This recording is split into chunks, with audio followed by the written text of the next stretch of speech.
All right, good morning, folks. Welcome in. It's Southside Live. John from Casino Gaming Central here from very sunny and very hot Las Vegas. Good morning, everybody, and happy, what is it, Tuesday? Happy Tuesday. We're working through a series here. I think we're in week 2 of this idea of when do you switch. So I'll kind of get into the reasons why we're talking about this thing specifically in a second, but the main thing we're trying to hit is when do you switch off of, and this is primarily craps, but it could be seen in other games too. When do you switch off of potentially something conservative or some strategy that you're playing that's designed to kind of, get you out of the hand or get you even? And when do you go for something different? When is it okay to kind of like, I hate to use the word, but like hit the switch and kind of hit the go pedal, and switch out maybe of what you're doing and maybe capture a hot roll or capture, the freaky thing that's happening on the roulette wheel or whatever it is. So this comes to us from Joe from Craftmaster Journey. And before we get into it, I think Joe's asking a question that everybody else has probably asked themselves many, many times. And it's part of the genesis of my shows, actually, on my channel. I was always kind of into this, like, why do we do all this? Why do we gamble anyway? And what's kind of the point, right? And the reality of it is this: the casinos exist really for two reasons, right? They're going to take all your money. They're there to take your money, and if you get good at it, they will not let you play. They'll back you off of card counting. They'll kick you off the dice table, whatever it is, right? They will ban you. Sports bettors nowadays, right? The young kids playing sports. In the old days, it wasn't like that. In the old days, the casinos would happily just take it all. They'd have a gambler sign, a 1-800-GAMBLER sign because they had to by law. But really, I look at people like my dad, we now know, now that he's passed, that he was definitely addicted to gambling for sure. And the casinos kind of prey on this stuff, right? So as much as I love gambling and as much as I even partner with casinos on some of the things I'm doing with the app, I do realize that the business model itself is kind of predatory. And this channel exists to kind of help through that. And part of that really is this idea of having some tools, some mental tools, right? The bridge is this idea of like understanding what your bankroll is doing, right? Where it is, where it sits, what it can do. Being in touch with your risk profile. Having the intelligence, right? Knowing the games you're playing, knowing the strategy and how it works, understanding the math, having discipline, setting goals, keeping your emotions out of things. These are the tools that you have. You don't have the tools they have. They have the math, right? Undisputed, they have the math on their side. They also have the money on their side. They can outlast you. I've said this before. Even if every game paid fair, if every bet paid true odds, if the 5 on a craps table actually paid you 3-2, they'd still beat you. They don't need the house edge to beat you because they have unlimited bankroll and you don't.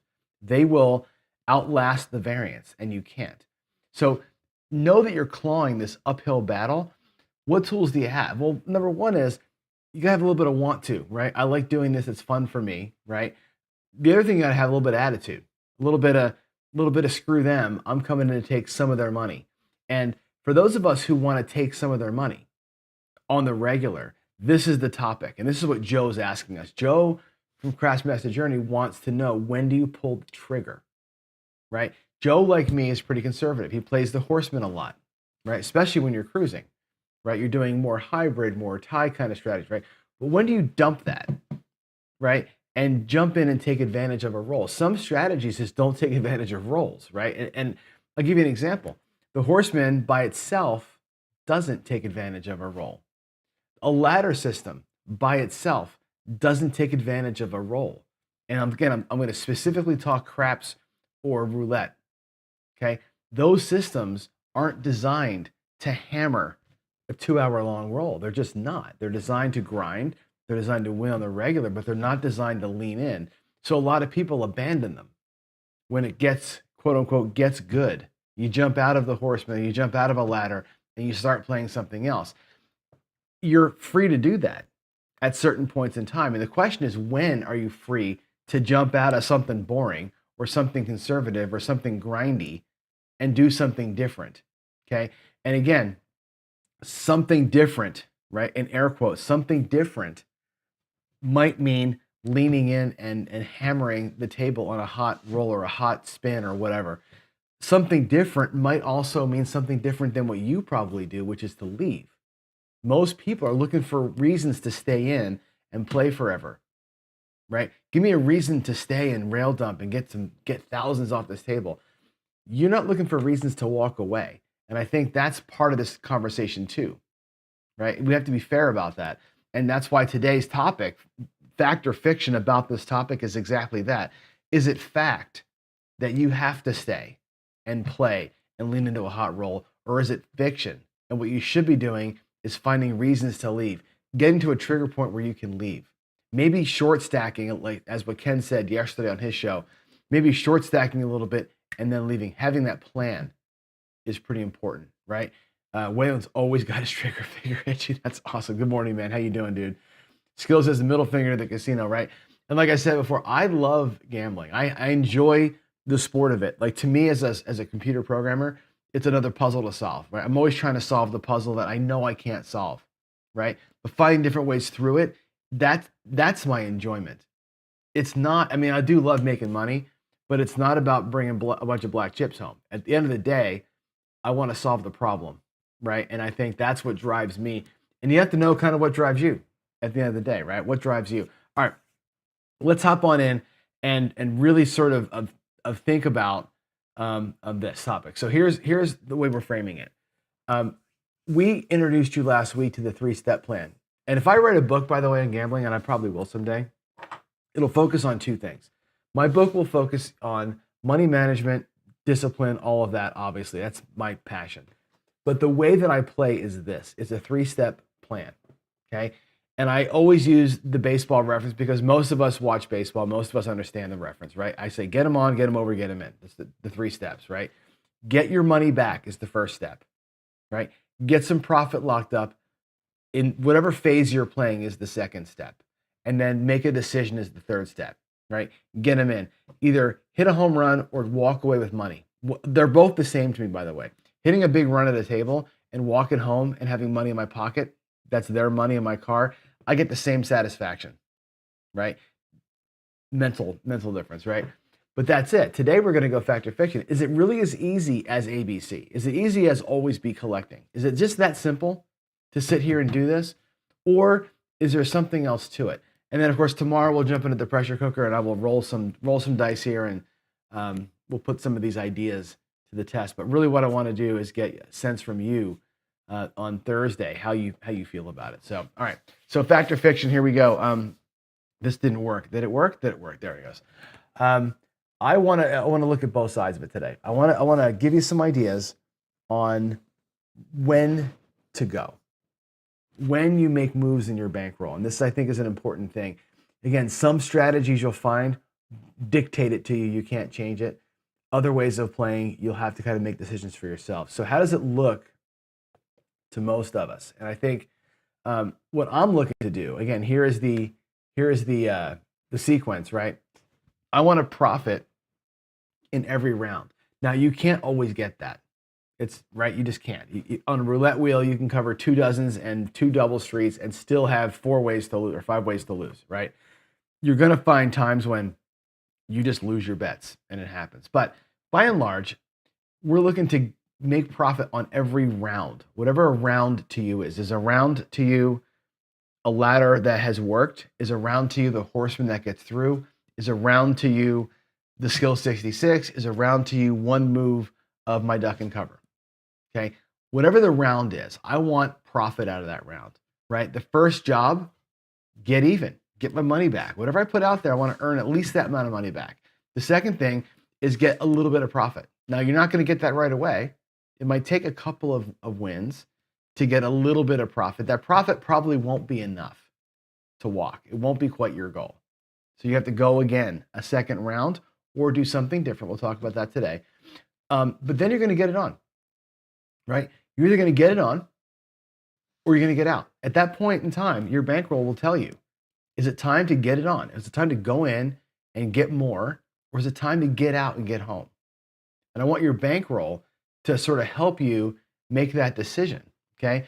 And we talk about this through this concept of budget tiers, okay? And I want you to take a look at your bankroll. The first question you ask as you're playing, as it happens, as you win, as you lose even, right? Where is my bankroll? And I think your bankroll can exist in a few different states. And I'm not trying to make you do a bunch of math here, but you can be way down. It happens. You could lose on the first, and craps, you can go out there 3 times and lose in the first 3 shooters and you're way down. You're like, God, like a third or more of my bankroll is gone already, right? You could be a little bit down, right? My duck and cover goes out for 110. In one hit, I bring back $50. I'm down 60. I'm down half of the first shooter's money, and we 7 out. I'm a little bit down. I'm not getting crushed, but I'm a little bit down. I might be even, obviously, right? You could be a little bit up, right? A tiny profit, maybe $25 profit on a $100 bet, right? Bet spread.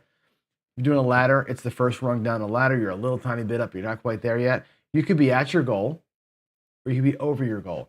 And I think every one of these states, to answer Joe's question, when do you go to the hot shooter? If the shooter declares themselves as a good shooter, by the way, you're going to know because you're even in your bankroll, right? That's your first stage, right? I don't even look at leaning in to something crazy if a shooter's going off until I'm even. Like, to me, my first job, if I'm way down, is to become a little bit down. If I'm a little bit down, I'm looking to get even. If I'm even, I'm looking to get a little bit up. And at that point, I start making decisions. And I think the biggest question that Joe asked is, when do you go?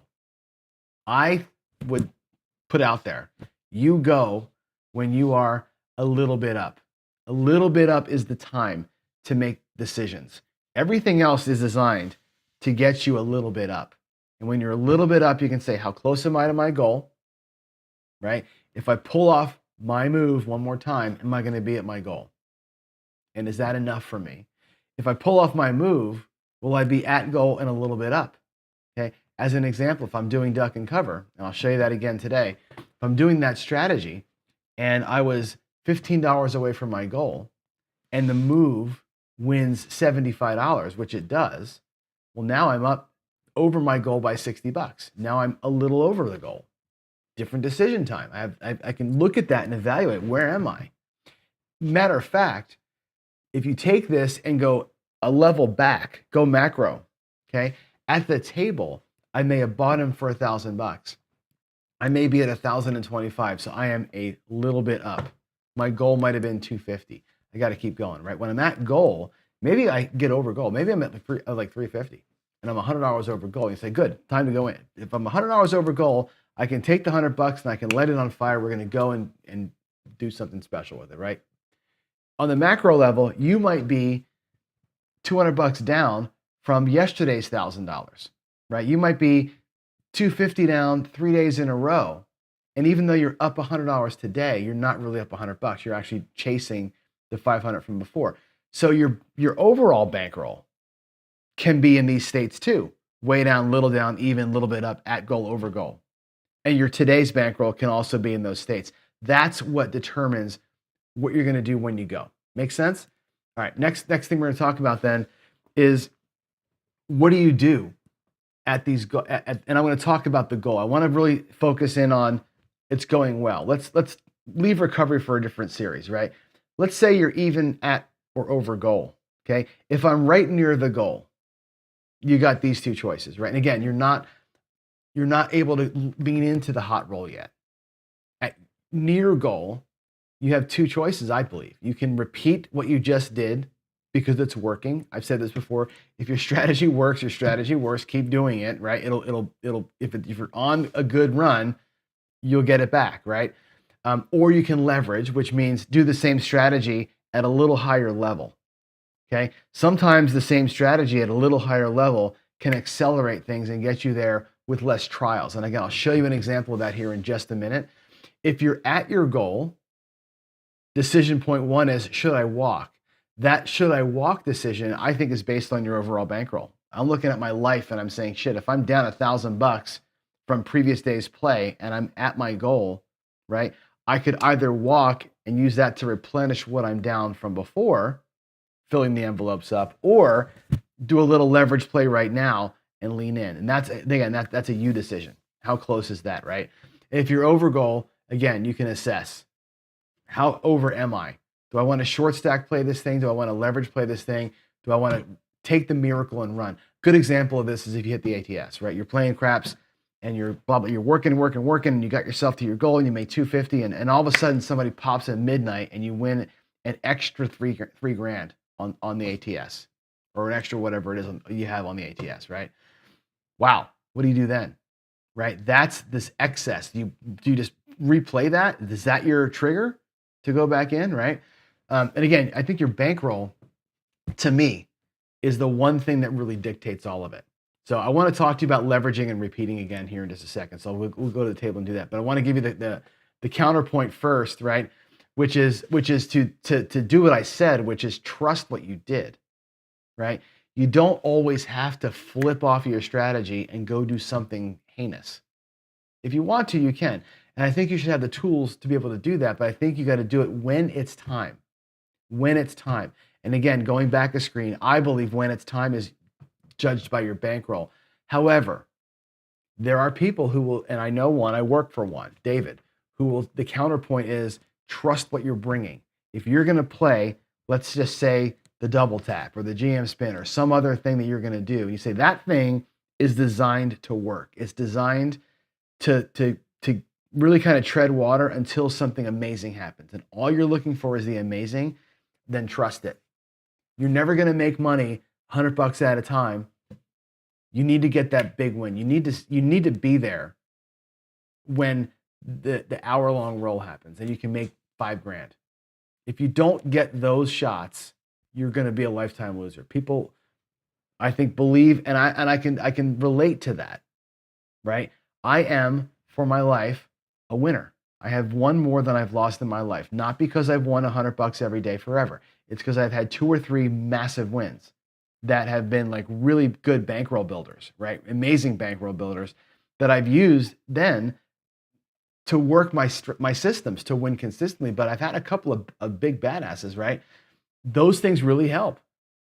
Now, the problem with the big badass win is that you can get sucked into it and say, this is the only way to do it. I won 10 grand that time. I won 15 grand over here.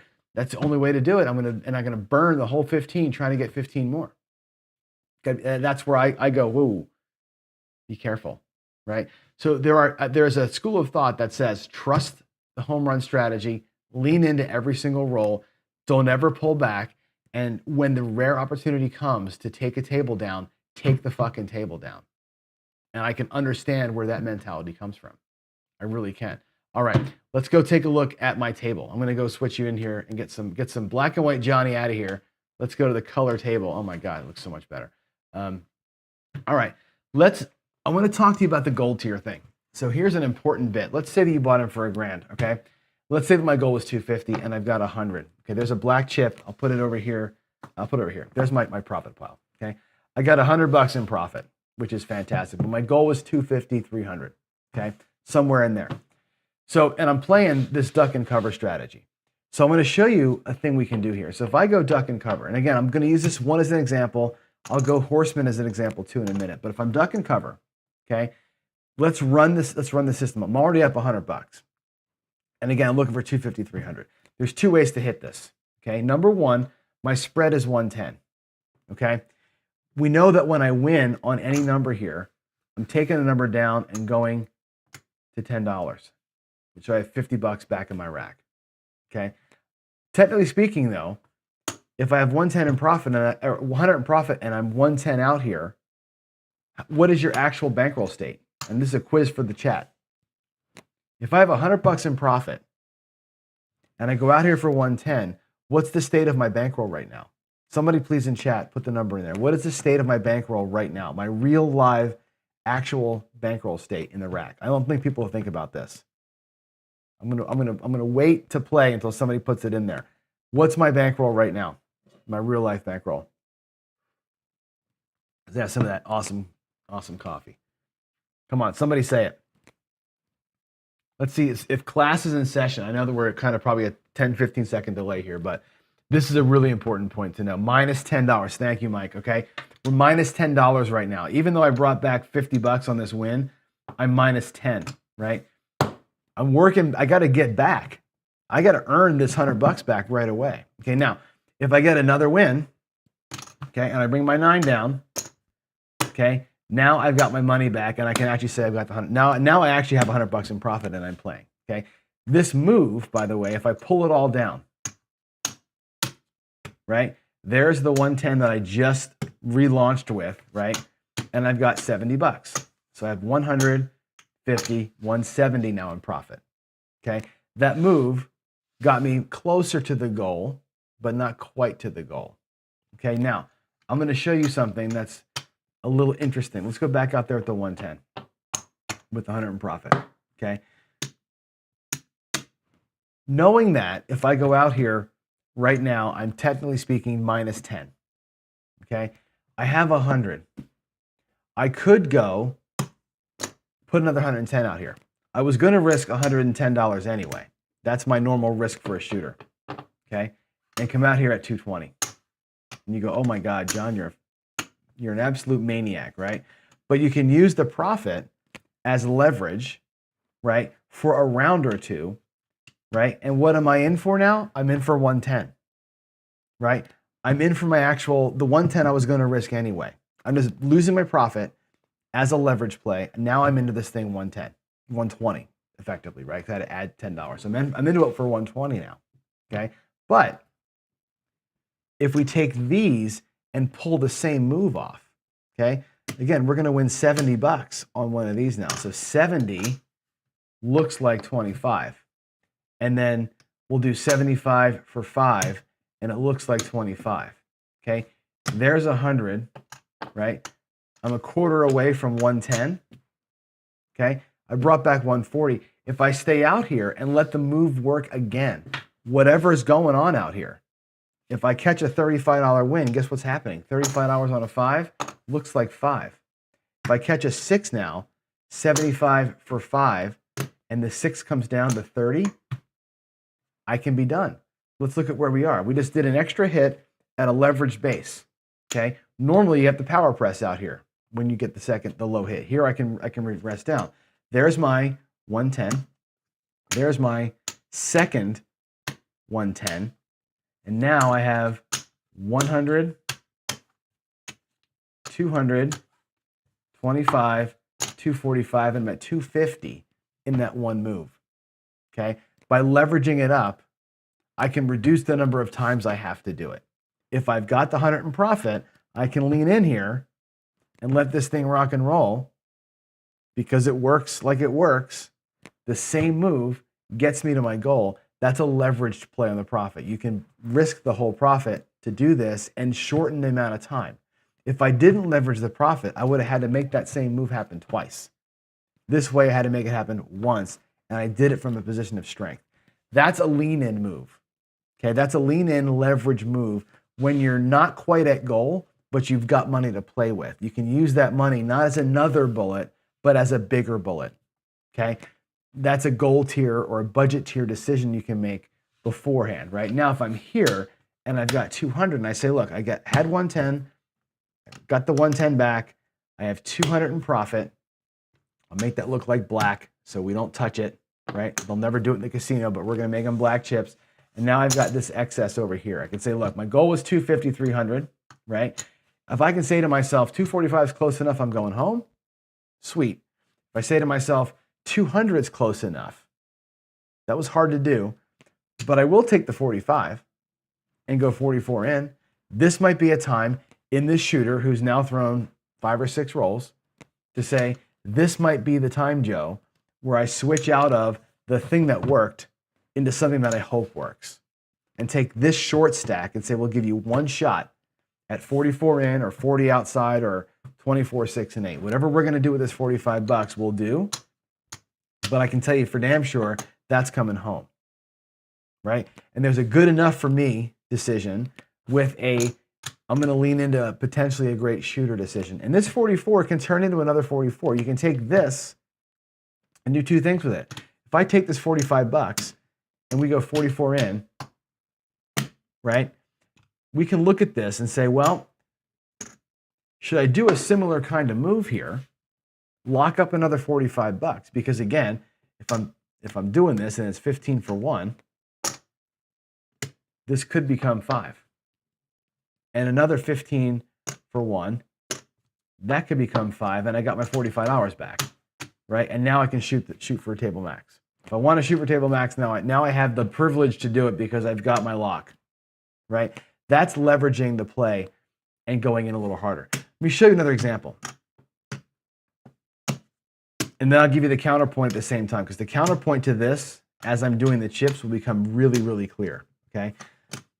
In that move, right, we got the first time we had 2 inside hits, right? Then we leveraged up and we had 3 inside hits. It's 5 hits in, right? 5 hits in, and I decided to go back out there at 44 inside, and then I took 2 more hits, right? So in doing what I did there, I simulated a pretty good roll. We got a couple of hits, right? We leveraged up. We got 3 hits at leverage. We got 2 hits at 44 inside, and we locked up in it, right?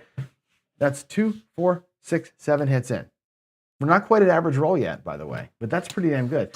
The person who went in 64 across, or 160 across, or 66 in, or whatever they did, and used those 6 hits as 3 power presses and 3 collects is probably ahead of us. And they have bigger bets, and they're ready to rock and roll. The counterpoint to conservative, take care of my bankroll plays, like I'm talking, get even, get up, use what you're up to get more, right? That kind of motion back and forth that I like to do.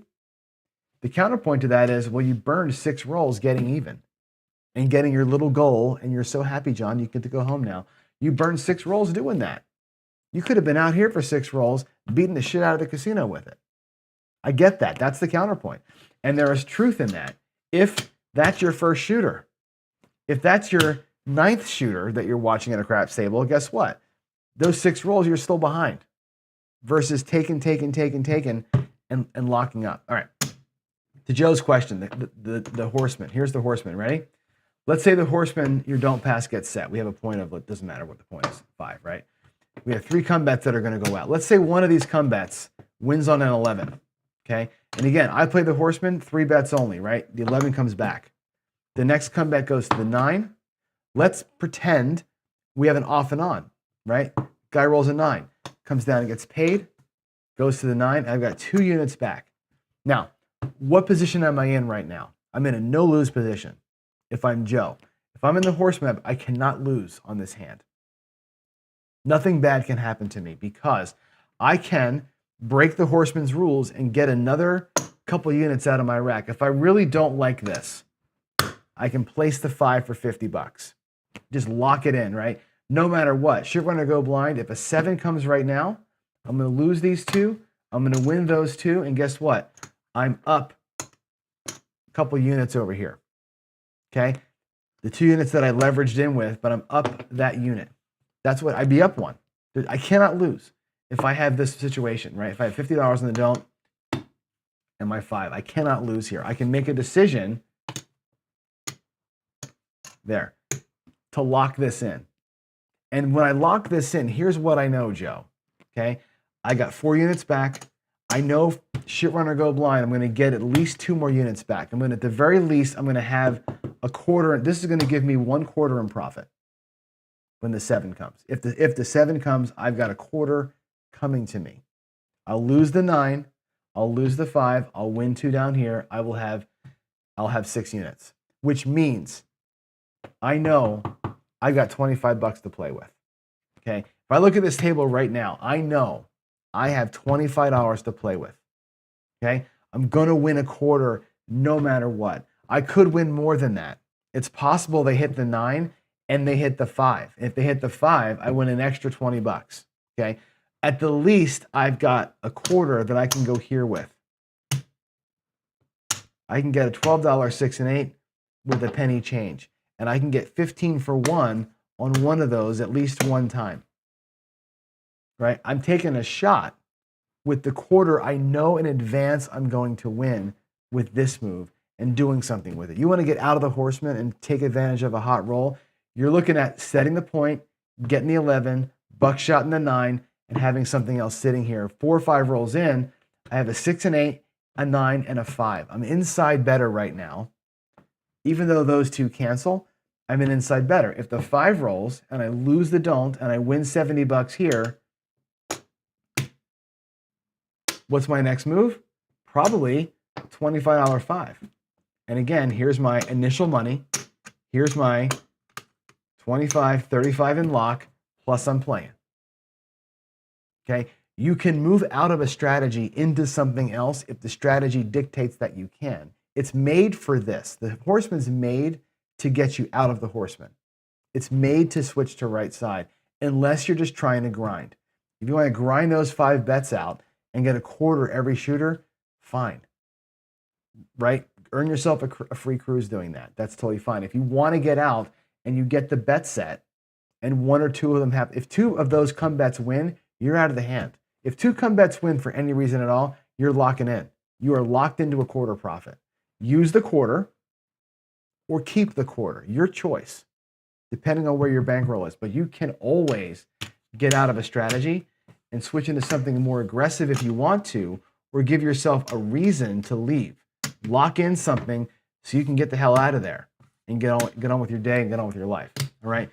You got to think about the math of your strategy and how things work themselves out. I hope that makes sense, that example. But again, I think it's driven by your bankroll. If I'm even or if I'm up, 100%, I'm taking that quarter and going up here to 6 and 8 and playing something with it. If I'm down and I'm chasing some loss and I'm upside down, I'm letting those bets ride. I'm going to try and win that don't pass for 50 clean dollars. I'm not going to hedge off with the 5. I'm hoping that 9 wins, right? I'm going to do the things that the horseman's designed to do to earn the money back. But if I can get myself into a can't lose situation and I want to take advantage and I'm in a good spot in my bankroll, shit, yeah, we're going for the 6 and 8 for $12 each. Couple of same bets. Let those things cook. Let the bets cook when you have a chance to. Again, if you're in a good spot. It's all about if you're in a good spot. All right, come on back over here. Let's go back to this screen, and I'll give you the where are we at? Hello. I'm going to come back to here, and how do I do that? I need to go here and here. Okay. No, not that one. This one. There we go. Okay.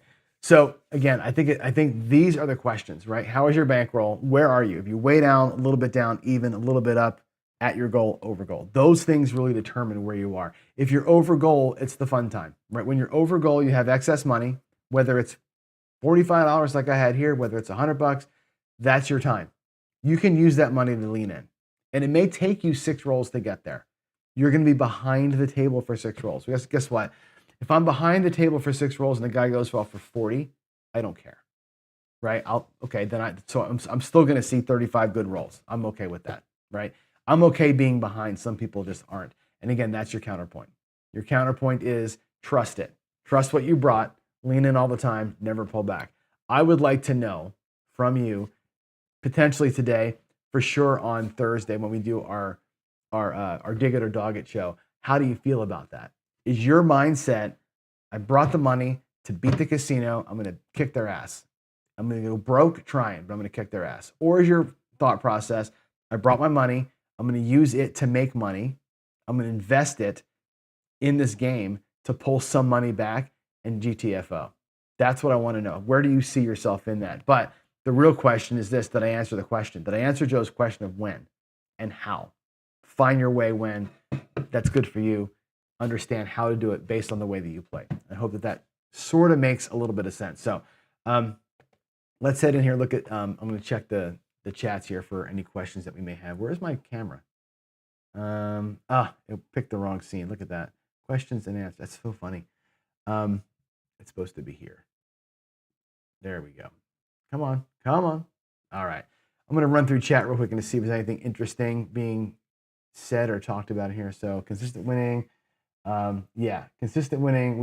You can do it. You can win consistently. If you're winning at a 70% clip, you can win. You can be a winner if you're lucky, right? If you're lucky to be 70% of the time winning and making good decisions when you win. That's the big thing. It's not about winning 70% that's hard. It's about making good decisions when you do. So, all right. Louis is driving back from the Brownwater Bash. I can't wait to hear about it. I hope it was all good. I know I heard some stories that we did pretty well down there. So, I'm looking forward to all the recaps from everybody. That'll be kind of cool. Let's see. Waylon says, one thing about the ladder most people don't understand is when you're at your base and in profit, you can take it to them on the long roll. And again, that's the thing. the ladders, and Dr. S plays a ladder, Waylon plays a ladder, Ken from Ken Knows Gambling plays a ladder. It sneaks up on you. It'll sneak up. Oh shit, I'm even. How did I get ahead? I got ahead somehow, right? Because you forget to keep checking your rack. You got to check your rack all the time. When you're there or you're ready or you're up, you have the chance to lean in. You got the money to lean in with. It's just up to you if you want to do it or not, right? That's what it's all about. So, yeah. Let's see. Wayne also says, John, the thing is, if you can afford to lose it, don't be scared to play with it. You win some, lose some, just don't bet stupid. There you go. Great advice, man. Yeah, once you're out of the hand, do you go, or is it I don't use intuition. I use Bankroll. Literally, Tom, I don't use intuition. I don't think this guy's going to do it. I actually like to think everybody's going to have a great roll. But I don't make any decisions until I'm in the good bankroll spot. Until I'm at or above goal, or if I'm near goal, at goal, or above goal, that's where my decisions come. And in this particular case I gave you, being near goal gave me the exact amount of money I needed to leverage the bet to get to goal quick. Then I can make a call. I do not make that call before I'm at my goal. I just don't. And that just I can't personally hit the gas pedal until I'm at my goal. I just can't do it. My brain won't let me. Some people, they're all gas, right? But you got to think about that. That's a you call. That's a you decision for sure. When you say the hell with it, start hopping the sevens. That's pretty funny. On the come out roll. That's it. That is it. All right. Let's see. What else we have here? Skill says once you're out of the hand and in profit, doesn't matter how much or who the shooter is. Don't risk too much. Right. Play with the excess. Always play hard with excess, not hard from your bank. Like, don't use your ATM to withdraw money and go hard. Get to excess and then go hard. I think that's the way that you do it, right? And Tom, it says the truth here, right? 5 consecutive Chuck and Randy's, right? Each go 40, 45 minutes. It doesn't matter, right? Dice influencers, fine. I don't trust any one person more than another person. I just don't. I hope that a DI finds a better pocket. Like to me, the DIs, their SRRs aren't that much better than a random person's SRR for the most part, right? But what they do, in my opinion, is find better groups of numbers. That's what you're looking for. A DI is looking for dice combinations, right? They're looking for better groups of numbers. That's great. Maybe you can lean into something cool that's happening, but it doesn't mean they're going to roll longer. I think that's a misnomer. I think most DIs will tell you that. They're not looking to roll for a billion rolls. They're looking for to get good rolls. As if I'm a DI, I'm looking to get 3 fucking box numbers, man. If I can roll 3 box numbers every single time, I'd be a millionaire. Like, that's literally, I throw the dice and I practice every day because, heaven help me to be able to roll 3 times every day. If I can roll 3 no sevens every day, I'd be rich. That's what it's about. It's not about the 40-minute rolls. I mean, good observation there, Tom. All right. I think that's it. Let's go. Flipping genius. Another light. Good. I'm glad, man. I'm glad I can turn lights on. That's what I'm here for. Of course, there's no light in this room, but I'm glad I can help. If anything I say any day strikes a nerve, man, that's all good. That's literally why I do this. All right, I got to get out. You guys have a great day. It's time for I'm actually late for my meeting, so I love talking to you guys so much, so I miss my meetings. Have a great Tuesday tomorrow. Happy Hump Day. I'll see you then, and we'll roll some dice tomorrow. I'll put some of these things out here. We'll do some bankroll rack management as we go. All right. Have a good one. I'll see you tomorrow. Bye.